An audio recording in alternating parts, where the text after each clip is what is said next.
All right, you good? I'm ready. All right, we're going to get started.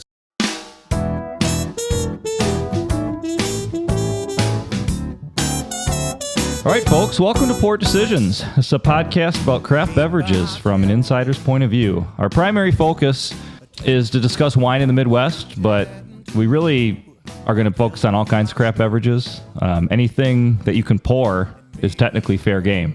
Start out today going to the well here with some Michigan wine. So with me today, I've got Brian Lillie from many different things, but primarily Chateau Chantal. We're going to cover all this today, hopefully, Brian. So welcome to the show.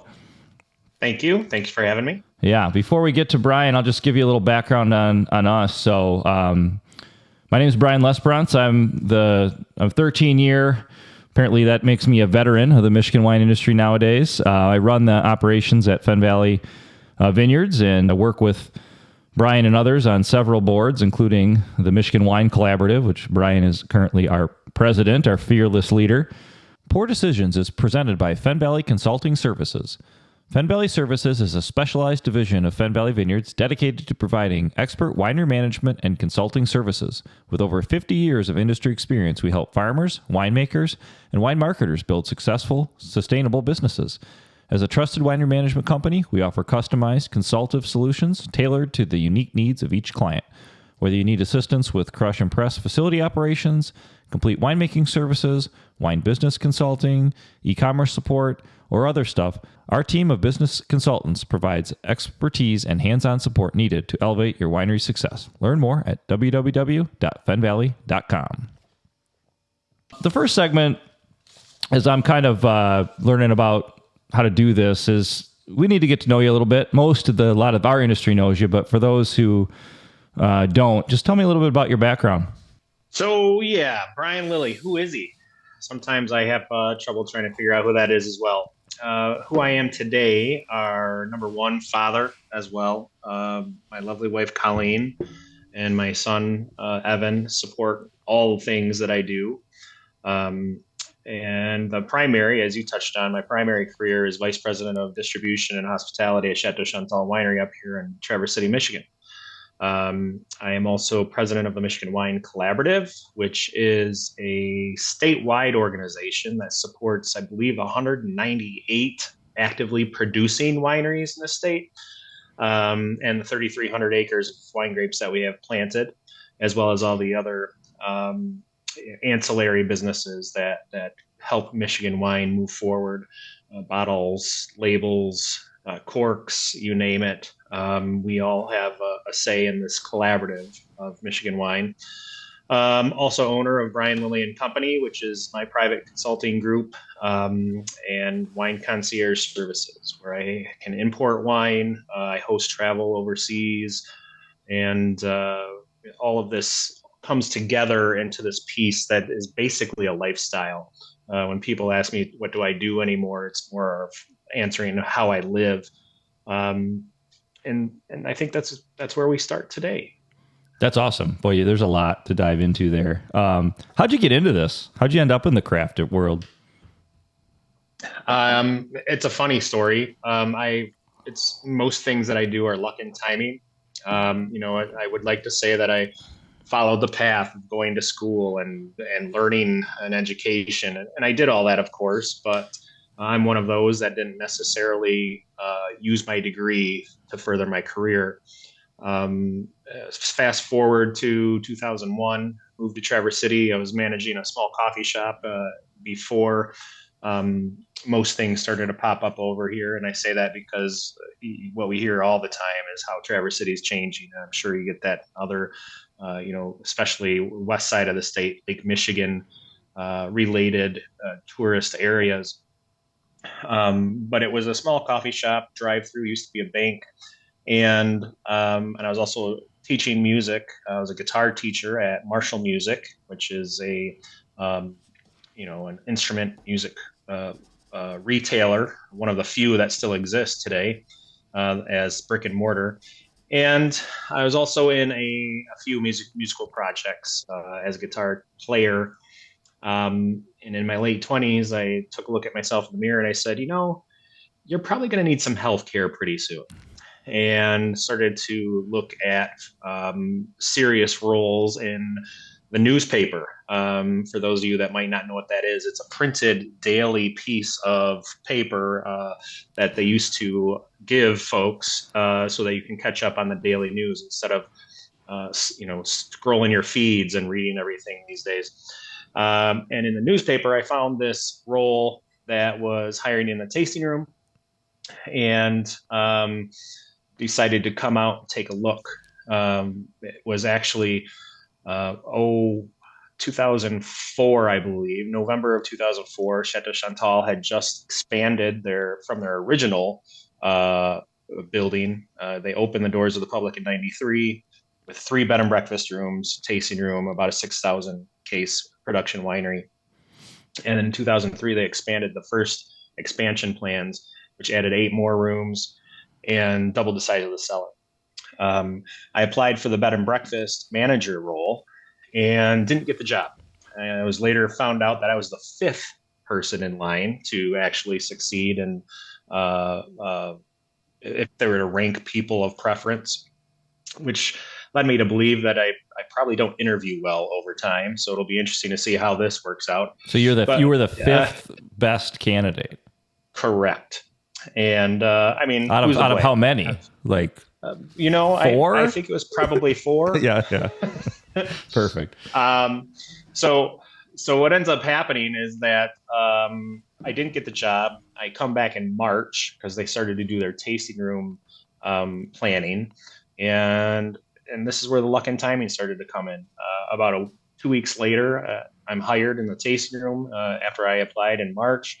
Little did I know that every season there is just a mass hiring in the tasting room at Chateau Chantal, because they can see, I'd say anywhere from 700 to 1,000 people a day in peak season. And so I was available. I showed up every day, which is true for most of the jobs that I held. I was always one of the people that showed up on time and did the work, and went to do a little extra. And that's how I got most of my management roles, whether it was in a coffee shop or other food service related activities. And then 2 weeks later, there was a vacancy at the bed and breakfast front desk, and I was hired full time. So I started working down there. Fast forward a bit, 2 years later, I was promoted to the manager of the bed and breakfast. And then through hard work and inspiration, frankly, I ended up becoming more involved in the company and started to do things. And my opinion was valuable to certain people around here. And they trusted me to, right the ship, if you will. There was a lot of trouble at that time to actually bring the bed and breakfast into the black, because it was always viewed upon as an extra value added piece for entertaining distributors and restaurants, and giving that connection to people that might be looking for Michigan wine. And I was fortunate enough in my first year as manager to take it from the red into making $1. And then I reviewed the P&L, and over time was able to bring it up to $1 million business ahead of schedule, we'll say. And then certain things happen over the years. People come, people go. People unfortunately pass away. And I was always willing to put in the work to learn more about the industry. I met people like Doug at Fenn Valley. I met people like Lee Lutz. I met people like Bob Began here, Mark Johnson here, and was inspired by all of these pioneering personalities that were pushing this whole big thing called Michigan wine forward. And fast forward a little more, that's where we are today. You guys have an awesome facility up there, both for production as well as the customer. I mean, for those, and I'll throw some pictures up into the video for those who are watching, just so you can get a feel for it. If you have not heard of Chateau Chantal, it's a pretty magical place. It's the closest thing to I think of when I think of like Tuscany and some of the most famous wine regions of the world. You guys have a really, really cool thing going right on the spine of Old Mission Peninsula. Just gorgeous views. But, what you lose sight of is, that you guys try to make it look magical to us when we come as guests. But I know there's a lot going on behind the scenes to keep that train on the tracks. It's true. There's, Bob Began, our founder, decided many, many years ago in the beginning, we could have a marketing budget. But because of the blessing that we have here on Old Mission Peninsula, being surrounded by panoramic views of the Grand Traverse Bay, rolling hills of orchards, whether it be cherry, pear, apple, plum, and of course grapevines, that all of the investment that he would put in marketing, he decided to put into the building. There's several wineries. I know you're aware of this, Brian, that there's several wineries that are, garages or pole barns or, something that was repurposed for one reason or another. And he had the vision to actually create this French-looking chateau, partially due to his time that he took the family and spent over in Alsace to roam around the France wine regions for his third career, believe it or not, and came back and planted the seed here, literally, to grow grapes and have world-class hospitality. Interesting. It's quite the story, and I think you've shouldered a lot of the workload, not just for Chateau Chantal, but for other stuff like the collaborative, as we talked about. I'm intrigued. You got some acronyms after your name and your signature line. I'm curious. I mean, the alphabet soup there. Yeah. Can you talk about some of these things? Because I do.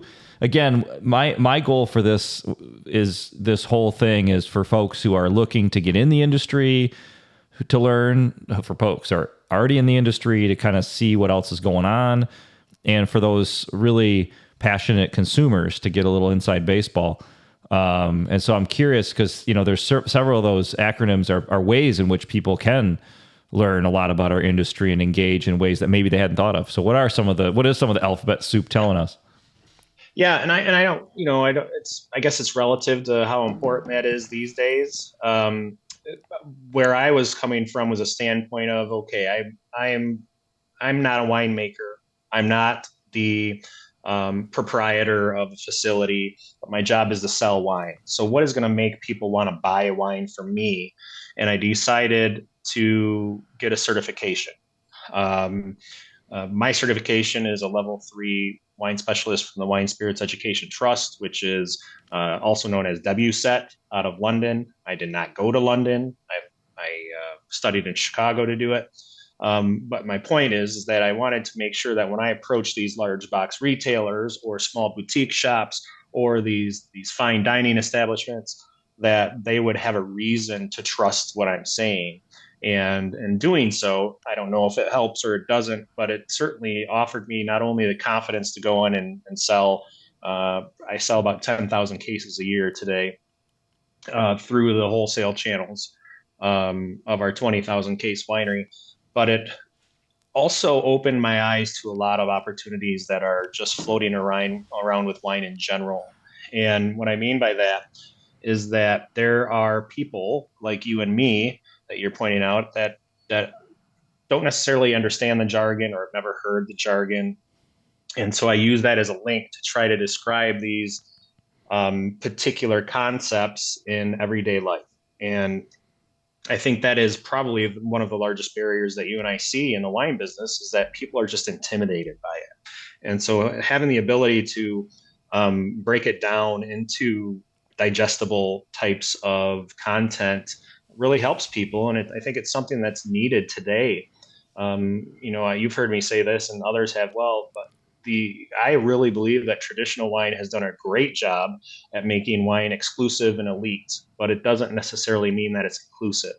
And so I think that wine should go swing the pendulum back to where it was, where it used to be on the table like salt and pepper, right? I mean, when I teach my classes, which by the way, I also teach wine appreciation classes at the local college, um, I always talk about how um, many people were introduced to wine because they couldn't drink the water. The water was the bath water or the sewage, and it made them sick. And they realized by drinking wine, at least felt better, and some of them were even healed by what they were drinking. So I think it's a place to start, and also to keep in mind that all of us have fingerprints and all of us have taste buds, but none of us share duplicates of those. And so whatever you taste is correct. And so being able to start on that playing field certainly relieves the anxiety for a lot of my students and a lot of people in general that I come to interact with. And the most importantly, what I like to tell people is that wine's been around for, as far as we know to date, at least 9,000 years. And so if we don't if we don't have the concept of what wine is yet, we're never going to get it. It's always changing. It's always evolving. It's one of the few beverages that is continuing its life cycle from bud break all the way till digestion. Whether it's in the glass, whether it's in the bottle, whether it's in the vineyard, there's never going to be one that's the same year over year or day over day. And in comparison, when you're thinking of things like beer or spirits, you have to manipulate it in a way to draw starch out, kill bacteria. And so there's actually a process that will kill part of the beverage itself, and that doesn't necessarily happen with wine. Interesting. No, I mean, that's a good perspective on it. I think we in the industry maybe sometimes lose that romance piece of it, of, watching a grape go from, a dormant vine to harvest. And then from there, the process is really just beginning. That's kind of a good segue. So we're one of the things I want to do. And for those following us, we're going to have the crowd help us out with this over the next few weeks as we get this thing off the ground, which is to sort of name our segments. So that first segment was really getting to know the guest or guests. And so I don't know what we're going to call that one. Then I'd like to transition into some tech talk. And I gave Brian absolutely no warning of what we were going to talk about because he's a pro. So I didn't even, and I was really disorganized. But I think it was a good segue because what I wanted to talk to you about, and it kind of relates to segment 3, which is then we try to taste something because this is supposed to be fun. But you mentioned at least 9,000 years of wine production. Somewhere between 9,000 years and what we harvested last fall, every bottle is sort of in its sweet spot age-wise.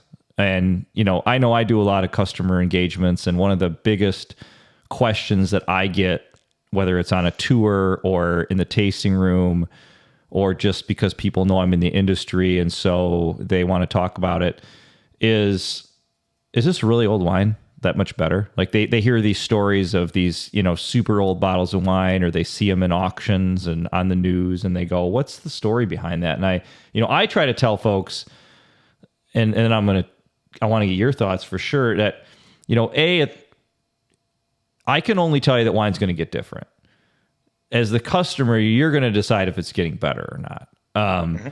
But there are things happening, and it is one of the things that makes wine interesting, especially certain types of wine that are built for and or better, for putting away for a while. And I think that that's one of the things that also differentiates our space from a lot of the other things that are made, even in the craft world, is that, I've got a lot of folks that'll buy a case of a nice sort of Bordeaux red blend when they come here on their honeymoon, and they really like opening a bottle every year and seeing how it sort of evolves, and it kind of takes them back to the time when they experienced it for the first time, which I think is pretty cool.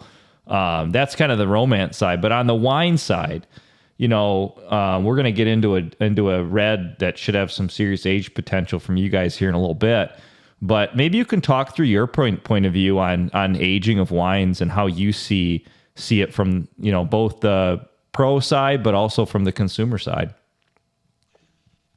Yeah, I think there is certainly a misconception often that all wine will age well to some extent, and that is certainly not true. And I don't know what the number is today, but there is a lot of wine being made. There's also a lot of wine being poured out.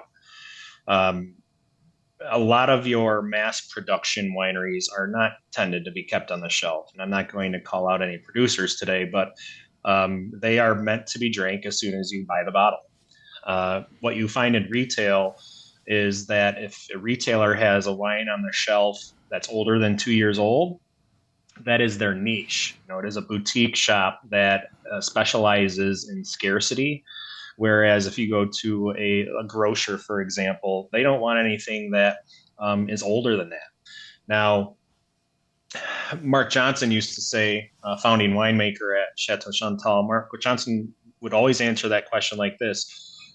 Well, if you want to know how long that wine's going to last, I would buy 2 cases of it and drink a bottle every single year. And as soon as it turns bad, that's how long it lasts. And it's a good sales strategy. Rather cynical in it. Yeah, I like that. It worked. Yeah. But what he meant was that there's so many different factors, right? There's a factor of how is it being preserved. I mean, you probably experience this as well. You'll get the people that are up on summer vacation. Doesn't matter where they're from, but they don't necessarily understand the winemaking process or any of the attributes that go along with that. And they'll taste a wine in your tasting room and 4th of July and they love it, but they still have 2 weeks of vacation left. So they put it in the trunk. And then during that time period, it just bakes under the summer sun and they get home and they think we pulled a fast one on them. This isn't the wine that we sold them in the tasting room. Well, no, because it is a living thing. It's like putting any other living thing in the trunk. You're going to basically kill it.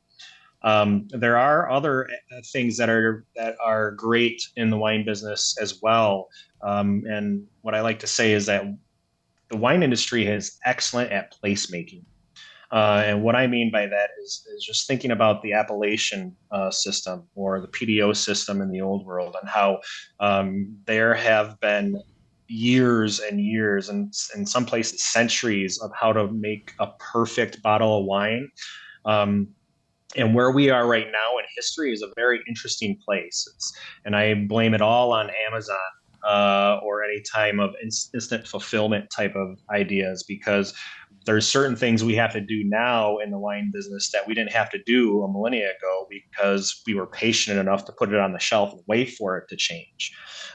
So, for example, one of the most simple things is fining or filtering the wine product. What we do at Chateau is a process before we bottle called cold stabilization, so that we can get all the solids out. And it's simply because Americans aren't going to come to your tasting room and pay $20 for a bottle that has something floating in it. It's not going to kill you. It's not going to hurt you.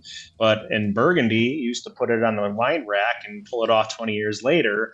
And today they want to pull it off your shelf and drink it as soon as they get back to the hotel room. So you have to accommodate what the palates are looking for from time to time. Now, another example of this placemaking thing is Brunello di Montalcino, for example. I mean, you have to literally wait 5 years before you put a price tag on it, because not only does it have to check all the boxes, meaning in the recipe, in the style, in the region, it also has to be aged 3 years in an oak barrel and aged 2 years in a bottle before they even put it on the shelf. And so if it doesn't check all those bottles or all those boxes, then you can't call it Brunello di Montalcino. Well, why would somebody want to do that? Well, because number one, there's a lot of tradition in winemaking, corks, barrels, that type of stuff. Now we're going back to amphora. And then there's also prestige that's obviously rated too. So we have the opportunity to enjoy pieces of history. When you touched on something that I think is very important for people to understand, is that wine is a record keeper. And it's not necessarily only a record keeper of the geology that it's involved with. It's a record keeper of memories. It's people that practice buying wine because they want to relive that memory time and time again. It's funny because, and I know you do too, Ryan, but reading data on why and who buy wine is funny to me to an extent, because I remember 10 years ago, data came out that says the people that are buying wine are women in between the age of 35 and 65. It has an animal on the label, and it probably has a color purple or blue or red on the label as well. And it was between $15 and $25.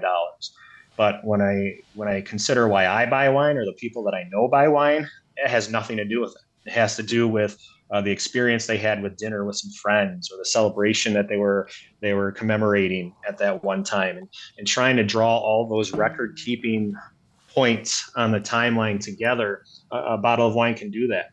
It's also intended to be shared. It's one of those few beverages that is intrinsically meant to be shared, whether it's with people, family, friends, sunset, meals, experiences. So it's, in essence, wine is one of these things that unites civilizations together, and I don't know any other beverage that does that intrinsically. So there's there's a little bit of passion that you might sense coming out of me on that, because I believe deeply in that. So I apologize if I get on a soapbox pretty soon. Well, no, that's why I brought you on. I wanted to be on your virtual soapbox today, and I think it's great. And I don't know what it is. I guess it's because I mean I like beer too. I like spirits. I like I like coffee. You go back. I'm going to bring you back on for a session in my kitchen with some coffee, because I think, I always tell people I run on a complex sequence of uppers and downers, and if the coffee then gets you to the wine time, and then back to coffee the next day. But you're right. I mean, coffee might be the one that's closest to wine, oddly enough, in terms of that kind of an experience, and the idea that it maybe less so in the aging and the timing piece of it, but the bringing people together. There's some odd parallels there. Anyways, in more ways than one, there's a lot of parallels that are between the grape varieties and the fruit that's on the coffee plant. There's quite a bit of parallels. Yeah, for sure.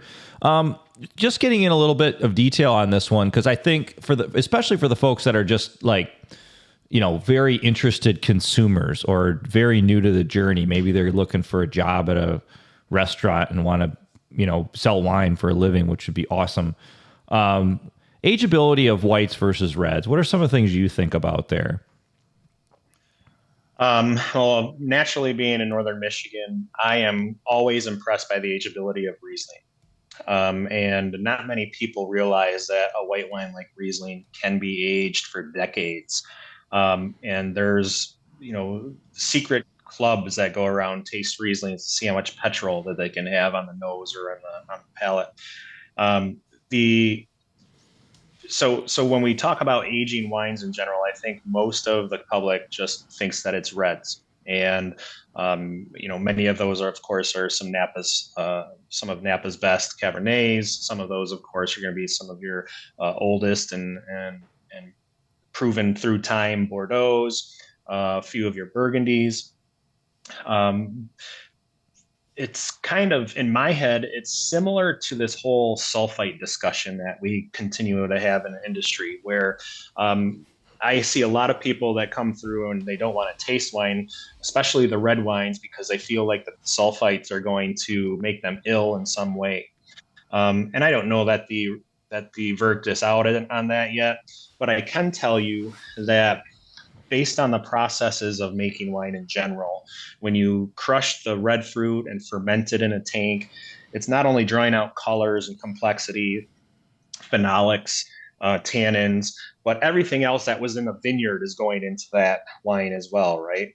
Whether it was yeast cells from an orchard next door, or even if it's some sort of animal, and I'm not saying a mammal by any means, but some sort of a bug, a small bug, thing. Maybe. Yeah.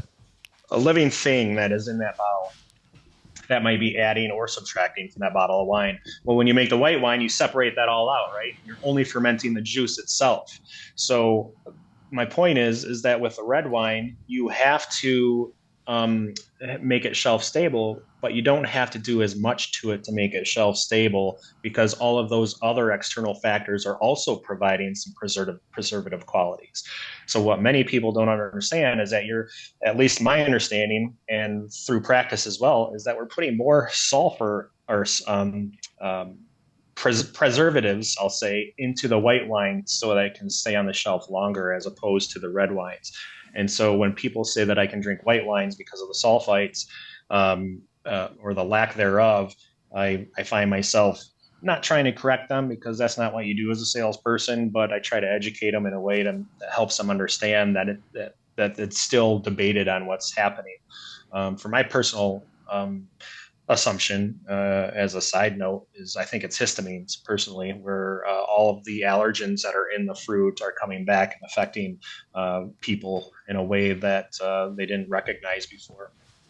But I think it's true for shelving a wine for longevity as well, is that all of those things that are in that red wine preserve it over time, whether it's the tannins, the alcohol, the acid, the decisions that are made in the cellar, whether it's on oak or not.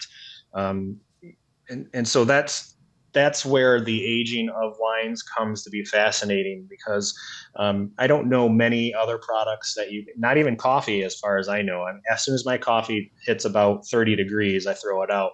But when you have red wine from, even 10 years ago and kind of being able to compare it in a vertical tasting side to side of a much younger wine, I think it's just fascinating. It's one of those things that you can compare and contrast over time to see how well it develops in the bottle and in the glass. And not a lot of white wines, maybe a couple shards and maybe a few more Rieslings have the ability to do that because of the winemaking process and the fruit structure or the acid structure or the alcohol or whatever for that particular bottle it is. I like to think I age wine myself. I don't have it long enough in my cellar to be able to tell you. I think the oldest bottle I have is probably 10 years old because I'm always coming back to the sharing aspect of it. I always look for opportunities to share interesting bottles of wine with people that I know and love. And they probably like it because I'm doing it for free. Well, that is my favorite wine is free wine. And then it kind of goes from there. But yeah, I do the same thing. I kind of go in one or two directions. There's either stuff that I get antsy to share, and so it doesn't sit down in the cellar long enough.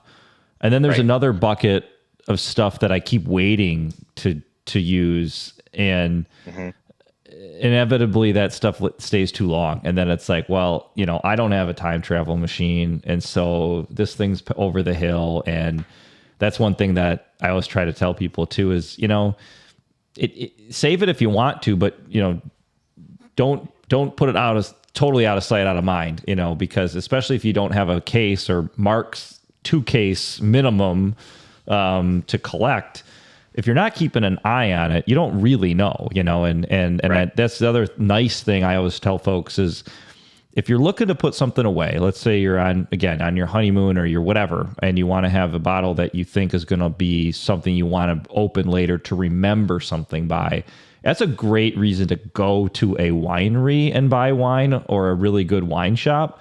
Because, you go to the middle shelf at the grocery store and you're really rolling the dice on that as far as what that winemaker's intention was.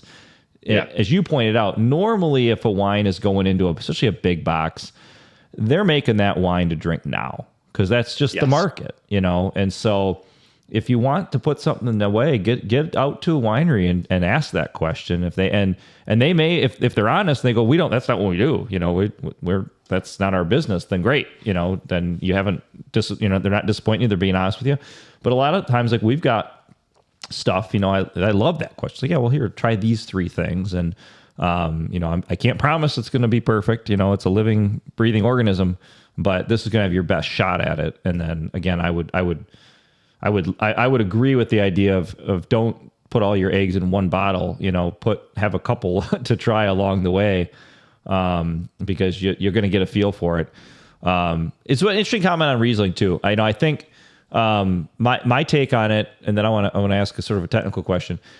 First of all, Riesling has a low pH, of course, and so pH and sulfur work synergistically to preserve wine, and so Riesling has that low pH thing that definitely helps keep it, good longer. But you mentioned the petrol thing, and of course we make it fancy. You know, they could just call it gasoline or diesel, but you know, to sell wine we call it petrol. And I don't mean to put you on the spot, but can you talk a little bit about that? Because that's an evolution that tends to happen in bottle, and so you sort of tied that to aging, and I totally agree. And I'm curious, especially with your background, how you would describe that to somebody. So I think, in my opinion and experience, and again, I've been blessed to be able to take trips to these regions. Like I've had a bottle in Moselle, and I could taste the blue slate. I've had a bottle in the Rheingau, and I could taste the red slate. And I was able to taste them side by side and learn from a place in both regions that have been making Riesling specifically since the 1400s. And over time, I would attribute it to at least some of the best aging Rieslings would be based on how long that plant is surviving in the soil that it exists. Because where I think we in the United States are still novices at is understanding that complex relationship of the geology. And it was explained to me best by Dr. Hepp over at Schloss Vollrads, where at that time it was early 2010s that I was over there. But the Germans started to plow between the vineyard rows, and when I mean plow, it means to turn up the soil. I'm not sure with the advent of regenerative farming how this is going to be looked on today. But what they were thinking was that the roots of the plant will only go as far as they need to, right? Mm-hmm. When they get the nutrients and the water that they're looking for, then that's where the roots are going to stop growing at that time because they're satisfied. And so because of their grass that was embedded between the rows, they felt like if the water was pooling, and instead of the roots going deeper, they were actually curling back up and making things a little bit more simple and less complex. And what they wanted to do is force the roots to go deeper because, and he actually pulled out chunks of soil from his vineyard, and he laid down topsoil, and then he laid down clay and loam. And then he started getting into interesting things like the slate and the granite that exists below all of that. And you could literally, like I said, taste the blue slate or the minerality. And so what I think it is in Riesling personally is the evolution of that minerality over time in the bottle, where, some people call it whetstone, some people call it flint. But as that ages over time and then is starved from oxygen, I think it develops this petrol quality. And I think it makes sense because when you think about how crude is made over time and the Earth's crust, I think there's a lot of that decomposition that's happening in the crust as well. And so that's what I believe it is. I don't know if there's probably science that says that's something splitting atoms, and there's an amount of electrons on this particular molecule that causes something to do something. I don't know what it is, but when I try to relate things that are happening in those areas along with what's happening in this living bottle of wine, I can see the parallels that way. Well, there's definitely some common chemical profiles and in between all those things. That makes a lot of sense. I think we've noticed it too. Some of our sites, we have a site that's just adjacent to the winery that those Rieslings tend to develop that petrol characteristic a little bit faster than others, so I think you're onto something there because you're dealing with the same microclimate, you're dealing with the same viticulture practices. In some cases, you're dealing with the same clone of the grape, and yet one will develop these different things much more fast or even more aggressively than others. And so really you've almost controlled for every variable except for the dirt and what's going on subsurface. Yeah. And it's funny because Riesling is one of those that, we do a lot of it in Michigan. I find that the grape is almost counter-cyclical to the rest of all of the grapes we grow. In other words, some of my favorite Rieslings come out of the years that I would define as more marginal as far as like heat units towards the end of the season.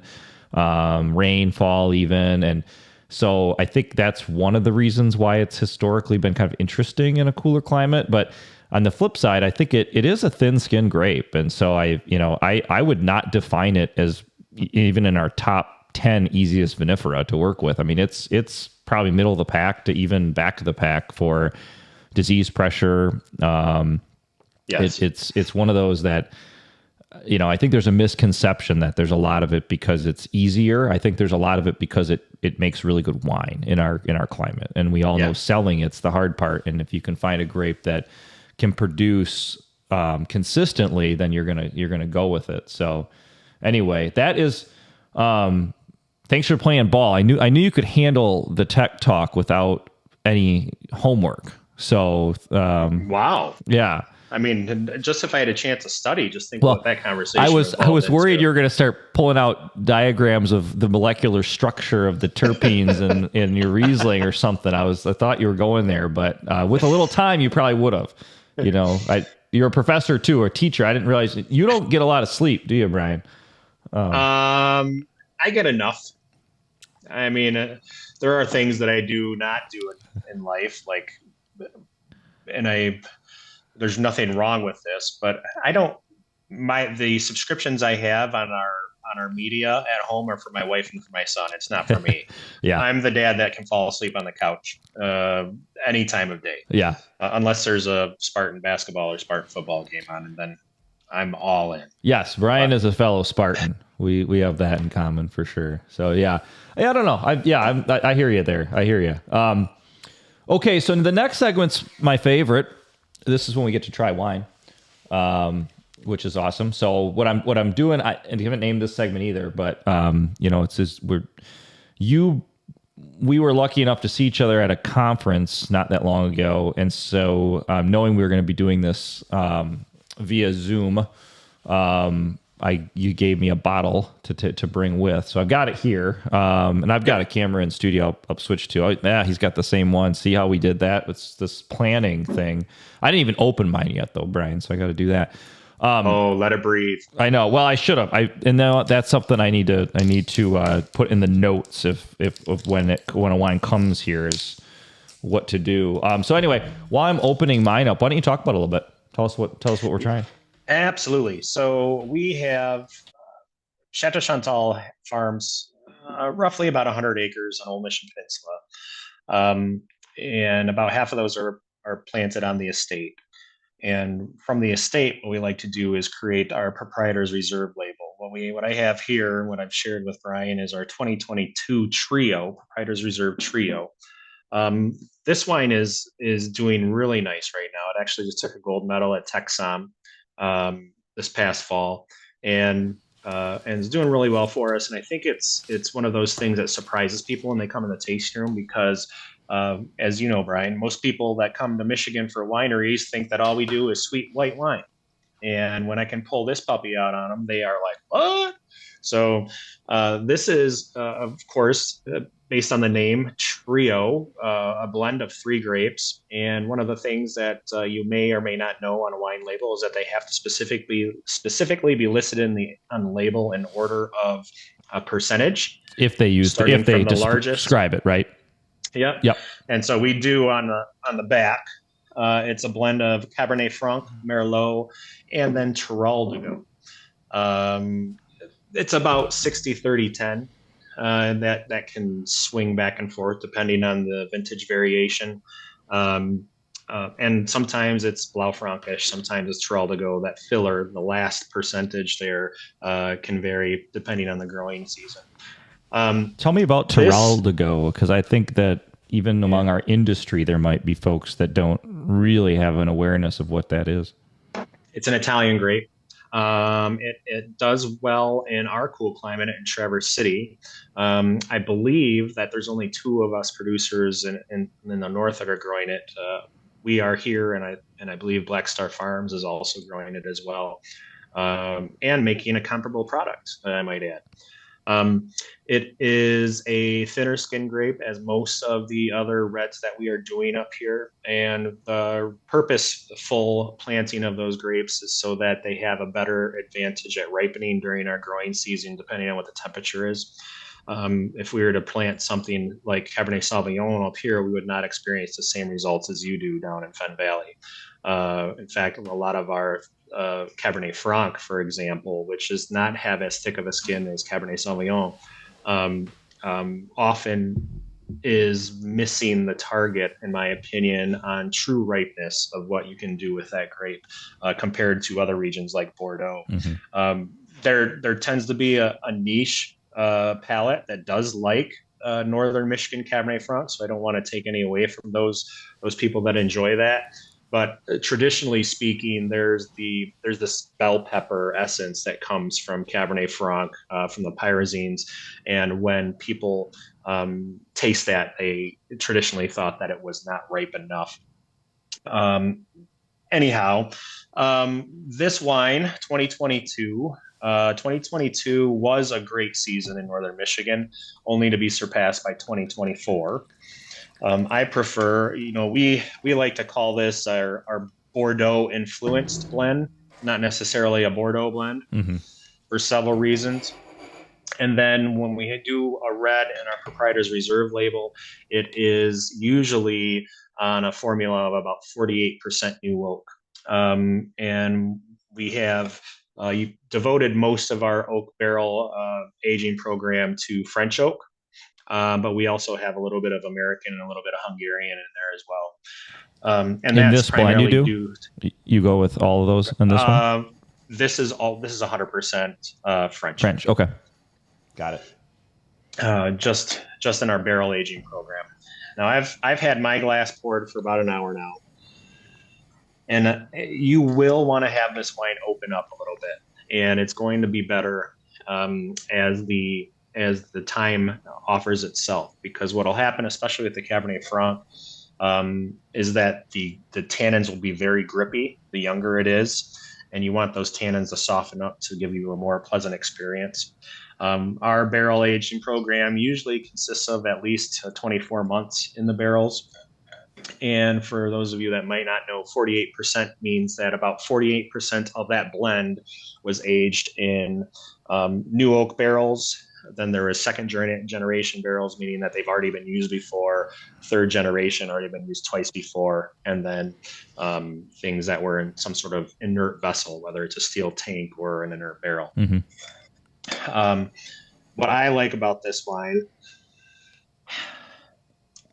is, and this is something that we frankly been having a lot more luck with as of late, depending on your views of how the climate has been interacting with the planet.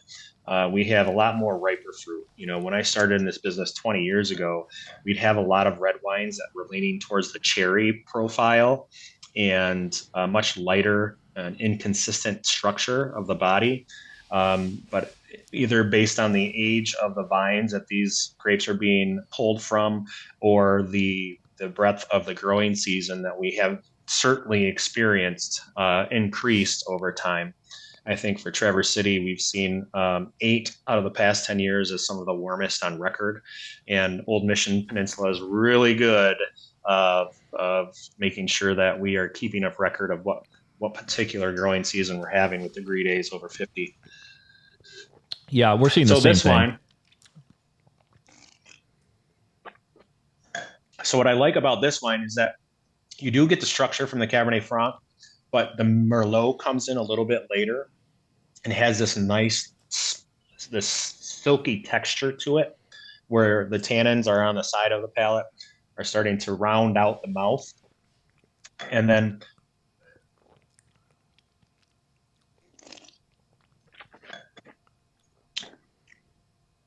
when I'm getting a little bit on the back end, either from the Terraldigo or from the barrel aging, is a little bit of spice right on the back end of the palate there.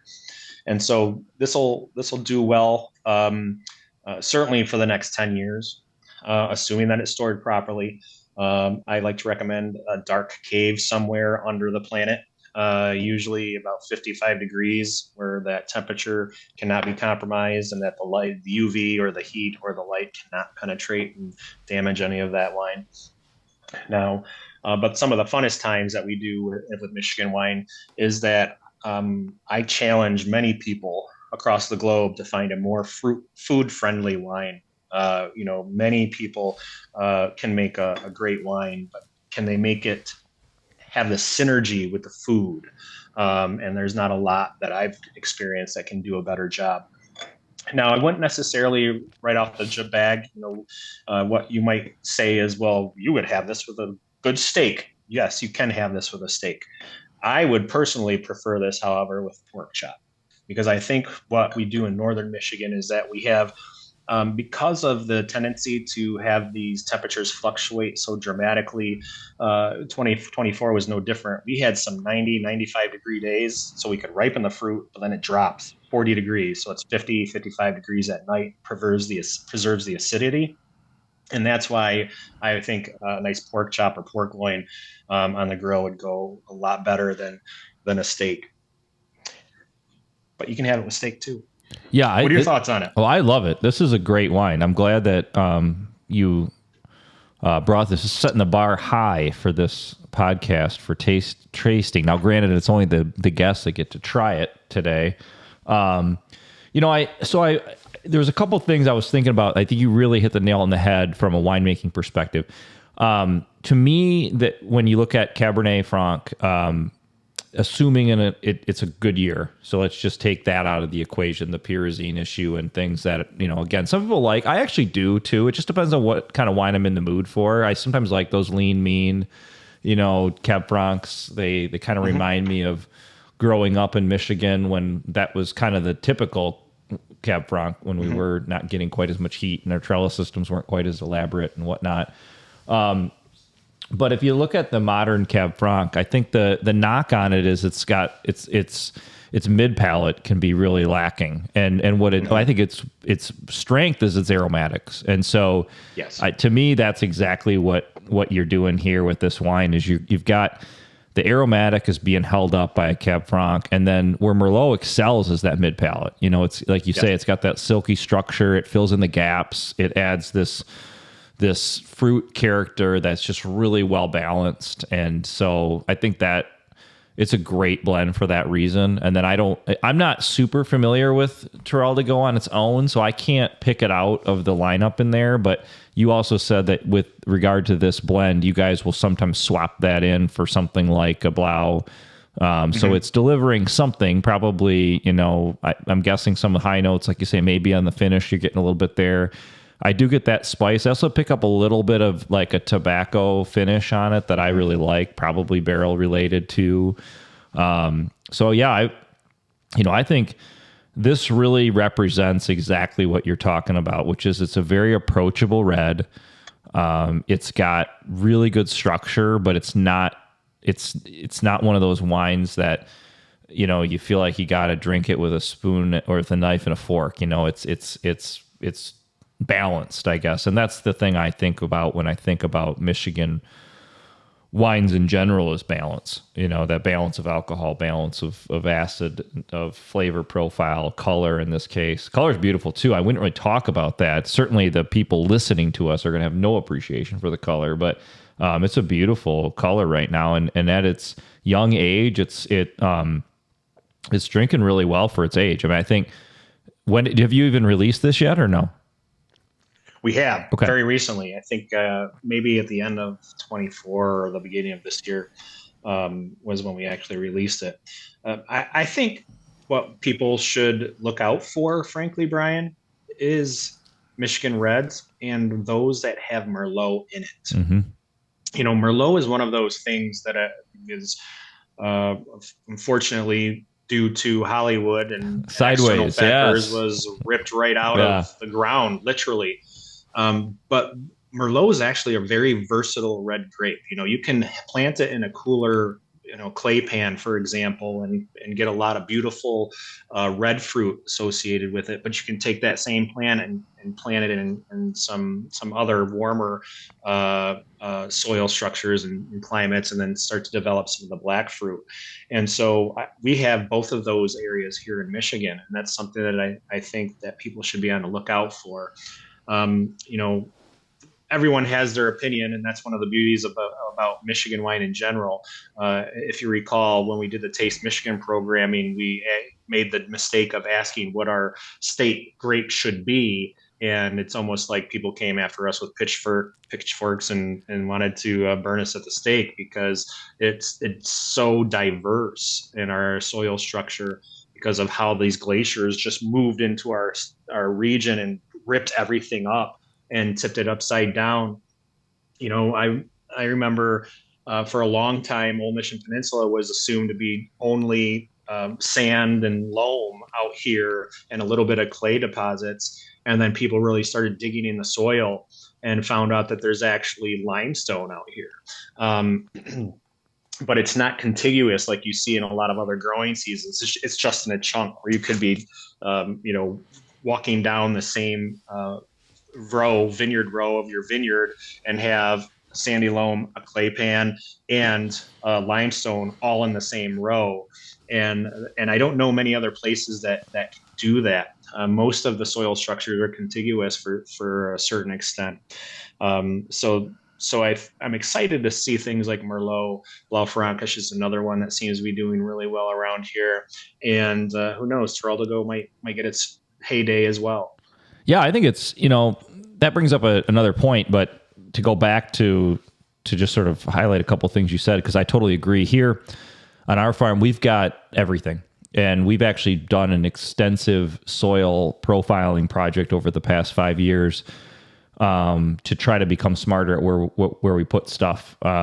Because, yeah, you can walk 20 feet and have a whole different situation. And so it's trying to draw that up so that when we do replant a vineyard, we know what rootstock we're going to put, if it is going to be the same varietal in that area, where you can try to pair that in, or just switch varietals altogether, or in some cases avoid the whole spot because it's just we're beating our head against the wall. And turns out that's because there's a big clay lens that's 4 feet underground that has, you know, restricted the drainage of water and the root structure from getting any deeper. So yeah, it is true though. Merlot, we have a lot of it on our farm. And I was out in Santa Barbara a couple of years ago for a wine trip, and that's kind of, you know, that was where Sideways was filmed, right? And they are now putting Merlot back in the ground because they've realized that it's awesome, you know, if you can. Yeah. Now the movie's so old that the next generation of wine drinkers hasn't actually seen it yet, and then at least when they do, I think they're a little bit more skeptical of the narrative, just because there's just so much more content out nowadays that I think we're just more skeptical in general. But yeah, we really like it too. We have we do a single varietal. It's part of our Meritage blend here at Fen Valley. We actually use it in another blend with a hybrid grape too. That's more of a value driven unoaked red called Capriccio, and it adds a little structure but doesn't overwhelm the whole thing. So yeah, I'm super excited to see you guys working with that, and this is a really, really solid bottle of wine. And I love the idea. So the other thing I was going to mention that you brought up at the end of your comment about Trelleborg and whether it could become a thing. One other thing that I'm seeing, and I don't know if you guys are seeing this up in Travers or not, but the next generation of wine drinkers, which we desperately need to court, because, you know, Brian, you and I are going to live a long time. Okay, that's our plan. It's going to be called the Northern Michigan Diet. Yeah. So we have got to keep selling wine for a long time, because if I'm going to be on this podcast with you in 40 years, we got a lot of wine to sell between now and then. The next generation wine drinkers really, and I think it's cool, they really like to try new varietals. And I don't, you guys seeing the same thing?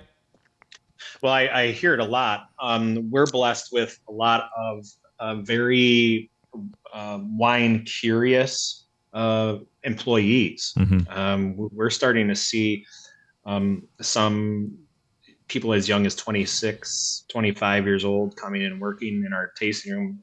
Our tasting room manager, Haley Green, she's She's in her late 20s, and it's a great thing for your business because it kind of re-energizes your whole purpose.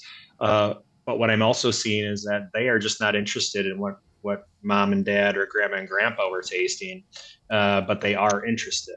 And so being able to have such a diverse offering excites people about our place. And so um, being able to make that education less stuffy is one of the key goals that we have here. And then also just taking the feedback and using that to forward our business. And I think both of those are key to making Michigan wine successful.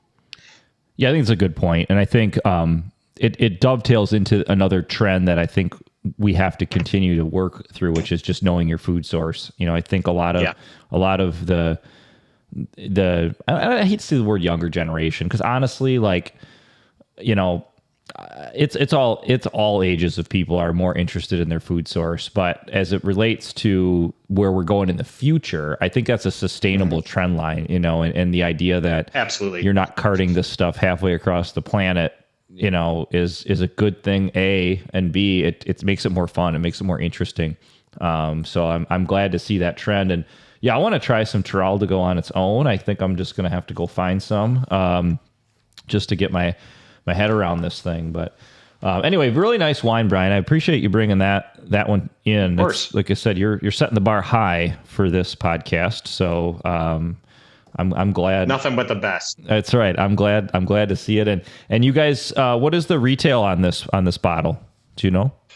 Yeah. So in the tasting room, it's about $32. Okay. So it's approachable. Yeah. That's exactly it. I was about to say that the other thing that we have in Michigan is world-class wine on a real person's budget. Those of us that are working for a living and still want to enjoy some of the finer things in life can be found right here in Michigan. Yeah. Well, I've got a theory that, I struggle with this idea of balancing sort of YOLO lifestyle with being like a responsible human being, especially with 2 kids. And I think wine is one of those easy ways to thread that needle, because, you can get a pretty darn good bottle of wine, in this case for $32, and have a nice dinner at home and feel like you're pretty much living the life. And, that's not going to change. That's not going to change your life, but you're having a really good experience. So it's kind of like it's a YOLO to some extent. I'm drinking wine, I'm having good food, I'm probably eating and drinking more than I should that night, but then I can go back to real life the next day and get my nose back on the grindstone. So I think it's a healthier YOLO, than taking up like base jumping or something, at least at this phase of my life. So yeah, I'd agree with that. So, the other thing that you're kind of dancing around there, Brian, is this trend that we're seeing, especially with some of the next generation folks that is looking for less alcohol in their everyday life, whether that's in a lower ABV or in a term that I just recently learned called zebra drinking, where you enjoy a full octane cocktail and then you have an NA. Okay, so that's better than what I thought zebra drinking was. So thanks for clearing that up. You're welcome. But the point that I'm making here is that, for example, on this bottle, this is 13% ABV. So it's not going to be your huge, big Cabernet Sauvignon at 14, 15. Some places I see now on the shelf are breaching 16%. And it's one of those that you can still share responsibly. Yeah, that's a good point, Brian. I think there's 2 issues there that I see. One is exactly what you said. Our wines are generally lower in alcohol because we get less sugars built up in the grapes while we're ripe. So I think that's one of the tricks to the whole thing. And that's probably a whole other podcast topic. But the idea that, and you actually mentioned it earlier, where you talked about how we have warm days and cool nights along the lakeshore. And that is, in our opinion, what really drives that flavor alongside the sugars, where if you don't get that cooling cycle, you drive sugars, but you don't drive flavor. And so you get to this Right. numerical ripeness and you don't have that backbone of flavor. So then you just have to go way past that in terms of sugars. And by then you're dealing with a super high alcohol wine. Now, there's a place for that. I'm not against it. There's a time and a place for that 15% bottle. And, we could do it here because we can add sugar. That's legal. But I like that most of us in the industry in Michigan play to the strength of the climate that we're in and produce these less boozy wines that are full of fresh flavors. And I think that is definitely a good trend line to be on. Because the other thing is, there's very little amount of ethanol that you're going to ingest that's good for you. So the key is to make sure that when you are drinking it, it's good stuff, and so if you're enjoying it versus, just the old college beer bong days or something, if you can have a nice glass of wine that you're really appreciating with like every sense you have, at least you're making good use of that ethanol that you're inevitably going to consume. So I'm glad you brought that up. So my last segment, again, because you are so good on your feet now this time, and because you've already had some wine, so it's a little easier to do. I'm going to call this segment for now something that doesn't pour, which is that may get renamed by people that are better at naming things than I am. But the idea is, and I'll go first, so you'll have some time to digest this. Something not related to our industry that you find interesting, or that's kind of got your attention lately, or it won't be. I can tell from our earlier comment, it won't be like YouTube TV or something. That's for your family.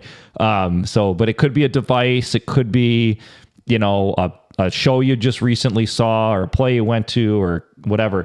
The This Won't Pour segment is brought to you by our IT provider, Carrier Signal. Carrier Signal is an IT services provider specializing in small and medium businesses with unique needs. They handle everything from technology and security assessments, cloud migration, point-of-sale integration, and cloud-based phone systems. Learn more at www.carriersignal.com. Mine is pretty simple, pretty basic. Maybe I'm just so late to this game, but mine is Libby. Libby. It's a The glass maker? No, I think they're still the same. Although you can't pour that. I mean, I guess you can when it's still being made, but no, it's basically it is an audio and digital book ecosystem that most libraries are attached to. And so go to your local library, believe it or not. And I'm a digital guy. So I can't go to the library and take a book home. I don't do paper. So it's like the digital library. And what's cool about it is they all in these big library networks. So you can get all these Kindle books and audio books through the library subscription that you're already paying for with your property taxes. And there's just thousands of titles out there. And so, as I've been more into consuming this kind of content that I think I'm learning as opposed to just being entertained, I was spending a fortune on some of my, subscriptions to audio books and Kindle books, and those are great, but man, it's out there, and it's a little clunky to set up, so be patient. But once you get it set up, it's a pretty cool system. So that's my It Won't Pour, or it doesn't pour, whatever we're going to call this thing. I gave you a little bit of time. I tried to expound on how it works, to give you a little more time to give me something that you found interesting lately. If not, I'll let you off the hook. That's all right. I found something very interesting lately that does not pour, and I've been trying to find an application for it here in the United States. But when I was in Crete in November, we were traveling from one point of the island to Hania, which is an old Venetian port on I guess it would be the west side of the north part of Crete. And the driver made an interesting comment to me, saying that you see all these trees that are planted here. It is an actual deterrent for goats. And I'm thinking to myself, well, why the hell is it a deterrent for goats? Well, apparently this tree, and it's in Greek, so I can't pronounce it. But there is an oil that is secreted from this tree that even deters humans because it smells so bad. But the goats won't eat it, nor will they go towards it. And the intent to plant them on the side of the road is so that they don't run into traffic. And I found that to be the most interesting aspect, because how many times in Michigan do you drive down the highway and see a doe or a buck or something that's just unfortunately met the end of its lifespan by an oncoming vehicle, and wondered why we don't have the same application here in the U.S. There are some fencing, of course, but it seems to me that these plants would be some sort of renewable source. They probably have a capital expense up front to plant them, but over time, I would think they would have seeds that would regenerate itself. So that's where I'm going to leave you with today, Brian. It's a very interesting plant. I like it. I was talking to another winemaker the other day who was looking at planting some specific varietals of oak trees on the perimeter of their property, because the theory, and this is very much a theory at this point, is that the deer like to eat the oak tree, and maybe they won't come into the vineyards because they're already full. Oh. That's where I thought you were going with this. I thought that's where the goats were getting into the vineyards, so that they were trying to keep them out of the vineyards. But it sounds like they're keeping them in the vineyards and off of the road. But it's true. But it's an interesting idea, because we have Muscadinot planted along our perimeter. It's a highly aromatic grape, ripens reasonably early in the growing season, and the deer just pulverize these vineyards. I mean, half the time that's what we're picking based on. And part of me just thinks, you know what, screw it. We're just going to plant it around the whole winery just to feed the deer so that they don't eat the Merlot and everything else. But I'm going to look up this Greek tree and see if deer don't like it either, because then we could try it along one of our areas if it grows here. But that's a good one. That's a good one. Not? You set the bar high again. You set the bar. Well, we're going to have guests coming on that aren't going to have Greek tree experience and everything else. So I like it. I like it. Well, Brian, I think honestly that basically wraps up this podcast. I really, really appreciate you coming on today and spending some time with us and dropping some wisdom from up north there. Glad to do it. You're one of the now the OGs in the industry. I know we're still young at heart, but turns out we've been doing this for a while. So it's great to hear from you. So anyway, that was Brian Lillie, everybody. And once again, if you want to subscribe to the podcast, we're on all the platforms. So, whether it's Apple or Spotify or anywhere you get your podcast, come check it out. Or you can go on our website at craftpourdecisions.com and see all the places where you can subscribe. So once again, Brian, thank you so much for joining us today. And until next time, cheers. Cheers to you, my friend. Thanks for having me.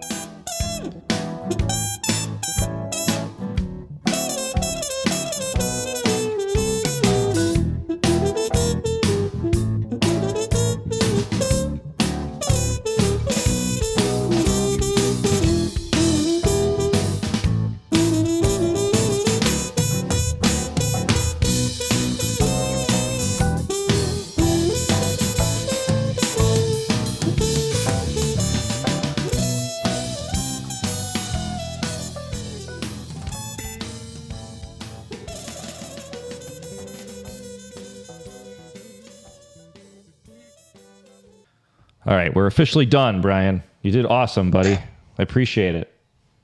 We got one in the can. That's good. And do your clap test. I hope we got everything done. All the levels are doing things, and like there's lights on, and the internet didn't go down. So that was perfect. There was no the right behind me is our actual crush press facility. So I was pretty sure where the dumpsters are, that they'd come pick up the trash while we were doing this, and somehow that didn't happen. So we'll take it. Only one way to go from here, and that's down, I guess. But